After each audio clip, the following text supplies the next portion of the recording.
عائشہ گیلانی۔ خبروں کے سلسلے کو آگے بڑھاتے ہوئے رخ کریں گے تاندیا والا کا۔ تحصیل تاندیا والا کے نواحی چک 453 گاؤں بے میں جائیداد ہتھیانے کے لیے بااثر افراد کا یتیم علی کے گھر پر دھاوا۔ مزید اس حوالے سے رپورٹ کریں گے ہمارے نمائندے علی حسن صابری۔ جی صابری، آگاہ کیجیے گا۔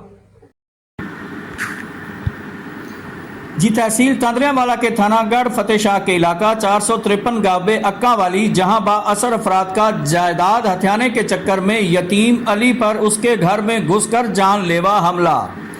سوٹوں اور ڈنڈوں سے لیس حملہ آوروں نے گھر میں موجود خواتین اور علی کو بہیمانہ تشدد کا نشانہ بنایا۔ یہ افسوسناک واقعہ 1 جولائی دن 9 بجے پیش آیا، جب متاثرہ خاتون اپنے یتیم بچے کے ہمراہ اپنے میکے گھر میں موجود تھی۔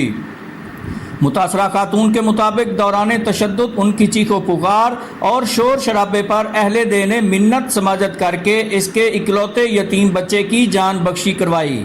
میڈیکل رپورٹس میں تشدد کی تصدیق، متاثرہ خاتون اور اس کے اکلوتے یتیم بچے کی پولیس کے ارباب اختیار سے جان و مال کے تحفظ کو یقینی بنانے کا مطالبہ۔ اس پر تشدد کا نشانہ